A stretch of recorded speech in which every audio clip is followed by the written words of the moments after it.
The word stung like a slap across my face. "Dad, I'm sorry, but we're not inviting you this year." The tone was matter-of-fact, almost cold. I didn't know what to say. My mouth went dry. It felt like I had been knocked back into my chair, completely blindsided by the words. I couldn't believe what I had just heard. I stayed quiet for a moment, letting the silence stretch between us. She didn't seem to notice how much it had hurt me, how much that single sentence had pierced my heart. She was already moving on to other things, talking about the plans for the holiday, as if it were nothing more than a casual conversation. I tried to make sense of it, but I couldn't. My mind went in circles, trying to piece together what had just happened. We used to be close. Thanksgiving had always been a time for family, a time to gather and share what we were thankful for. It was a tradition, a bond. But now, I was excluded. And worse, it felt like it didn't even matter to her. The pain from the rejection cut deeper when I thought about all I had done for her, all I had sacrificed. My mind drifted back to the farm, to the years of hard work and sweat I had poured into that land. Work that I thought would build a legacy for the family, something that would last beyond my time.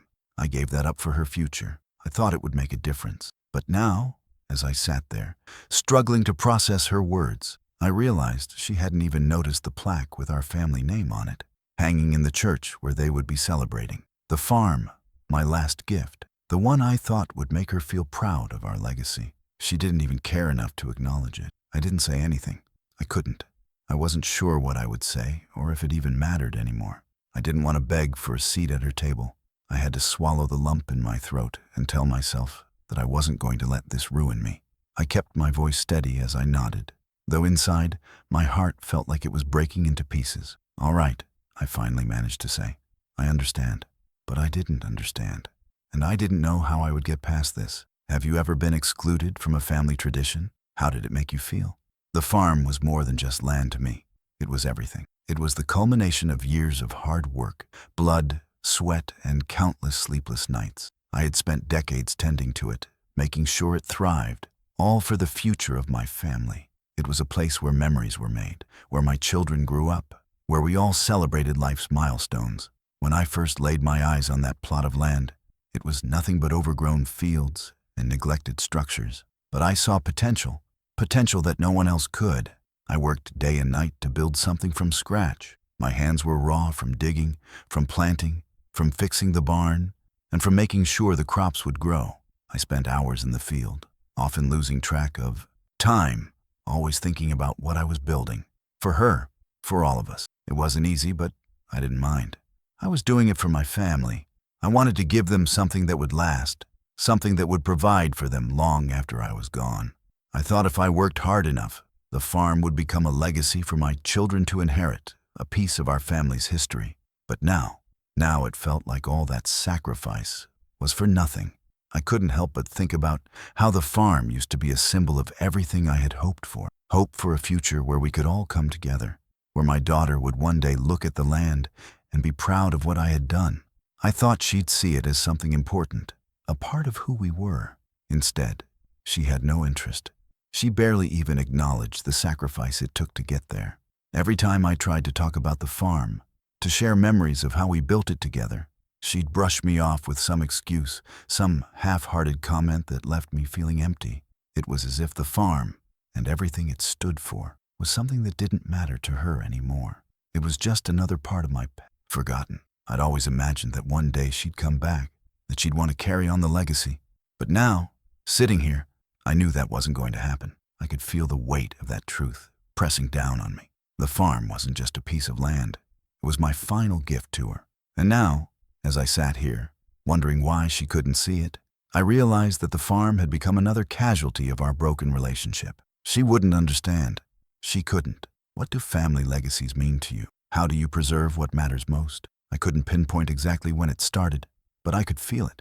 The space between us had grown, inch by inch, until it became something I couldn't ignore anymore. It wasn't just the Thanksgiving invite. That was only the final push, a sharp moment that made everything else so painfully clear.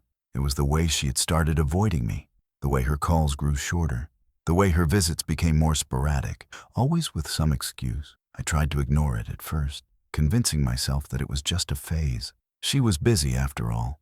Life happened. I told myself that I would find a way back, that we'd find common ground again. But as time passed, I began to feel the weight of her absence, even when she was physically there. I remember the days when she was little, when we would sit together on the porch, talking about everything and nothing. I remember her laughter, how it filled the house, how she used to climb up into my lap and curl up with me after a long day. Those moments were so simple, but they meant everything.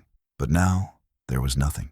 No laughter, no warmth. I kept trying to reach out, asking her to come over to spend time together, to talk. But each time she'd make a quick excuse, or we'd sit in silence, awkward and distant. It wasn't just the physical absence anymore. It was emotional, and it was slowly suffocating me. I started to wonder if I had missed something along the way.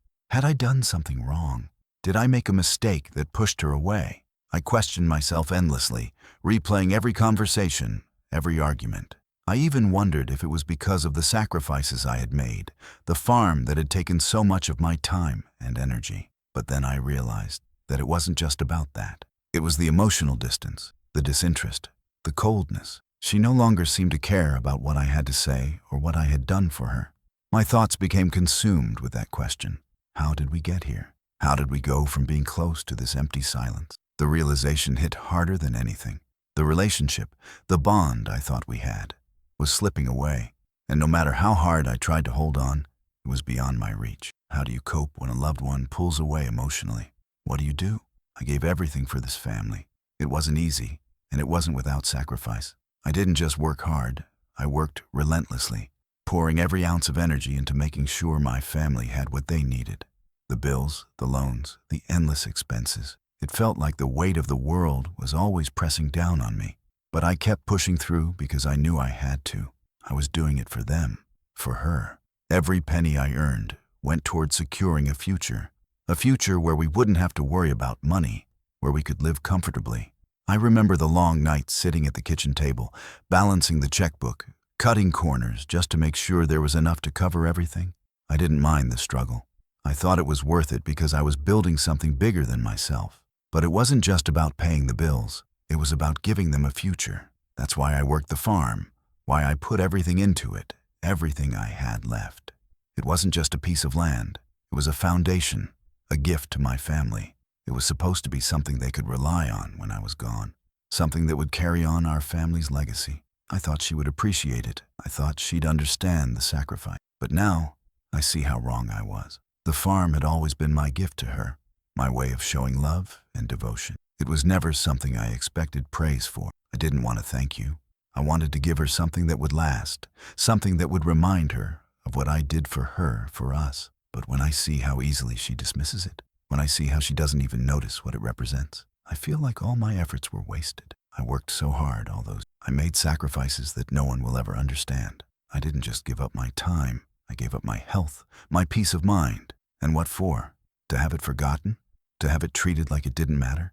And yet, she's blind to it. She doesn't see the value. She doesn't see the sacrifice, the love that went into every single decision I made. I gave up everything for her future, and now I see it slipping away. She's not even willing to acknowledge the gift I left behind. It's painful, more painful than I ever expected, but it's the reality I'm faced with. What sacrifices have you made for your loved ones, and how have they been acknowledged? I sat there, staring at the phone in my hand, unsure of what I was hoping for. The screen was bright, but it felt like it was a million miles away. I had been avoiding this for days, but now I couldn't put it off any longer. I needed to call her. I needed to hear her voice, to hear that things could go back to normal, to fix whatever had gone wrong. I dialed the number slowly, my fingers trembling as I pressed each digit. The phone rang, once, twice, then a third time. I thought maybe, just maybe, she'd pick up. Maybe I'd hear her say something that would bridge the gap between us, something to break the silence. But instead, I was met with nothing but the sound of ringing in my ears. It went to voicemail. I left a message, trying to sound calm, trying to keep the crack in my voice from betraying me. I told her I missed her, that I wanted to talk, that I just wanted things to go back to how they used to be. I told her about Thanksgiving, about how I had hoped we could spend it together, like we always did. I begged her to call me back, but the words felt hollow even as I said them. I knew she wouldn't call back. I knew it before I even hit the end call button. The phone went silent.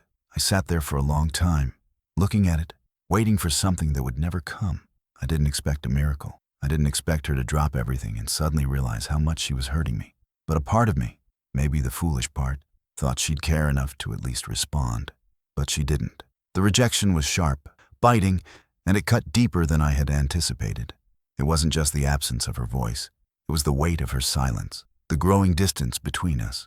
It was the fact that after all the years I spent raising her, after all the sacrifices, I was nothing more than an inconvenience now.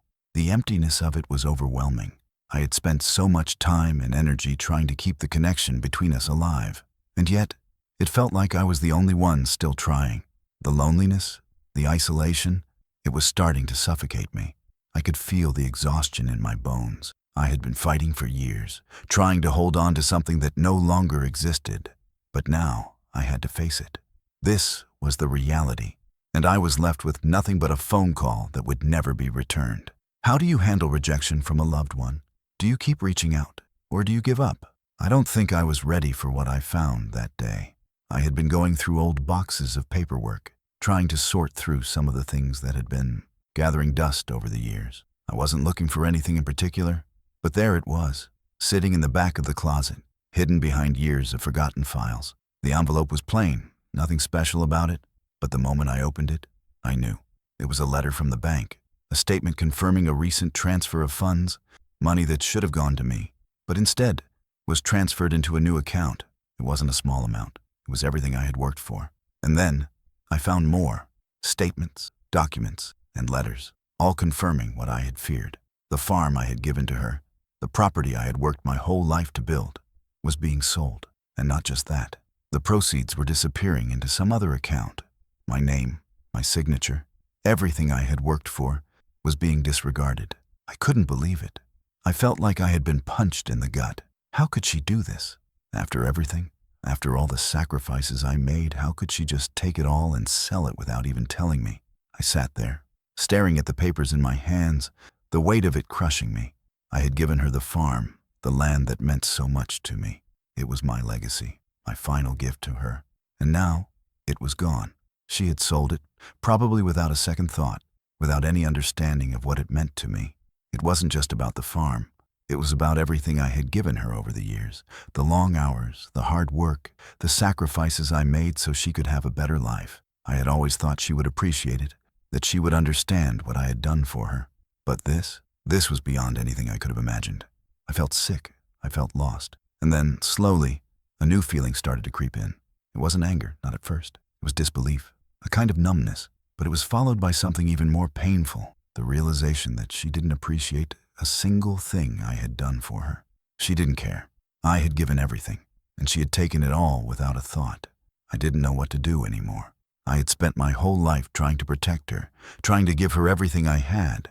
But now I had nothing, and I knew it was time to stop giving. It was time to protect myself, to stop sacrificing for someone who didn't care.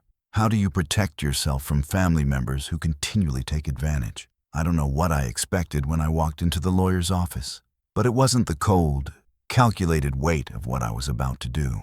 I had tried everything else.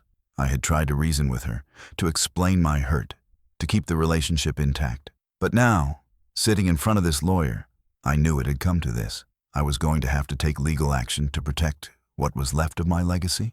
The lawyer, a woman named Patricia, had listened to everything I said without interruption. When I finished explaining the situation, she didn't say anything for a long moment. She just looked at me, as if trying to figure out whether this was all some terrible misunderstanding. Finally, she spoke. "Mr. Bennett, based on what you've told me, and the documents you've provided, it seems like your daughter has taken advantage of you. The farm, the money, the assets, everything you've worked for has been exploited." It hit me like a punch in the chest. I knew it deep down, but hearing it from someone else, hearing it from a professional, it made it real. It wasn't just a personal betrayal anymore. It was something that needed to be addressed. "We can start the process of legally protecting your assets," Patricia said, her voice steady. "I'll work with you to ensure that the farm and any remaining property are protected from further exploitation. If you want to pursue legal action, we can file a claim for restitution." I nodded, but the decision wasn't easy. I had spent my entire life trying to protect my family, and now I was being forced to fight my own daughter, the one person I had given everything for. I could feel the weight of that on my chest, and I could hear the quiet voice inside me saying, "You should have never let it get this far." But I couldn't afford to feel sorry for myself. The truth was, she had crossed a line, and I had to protect what little I had left. The farm wasn't just a piece of land.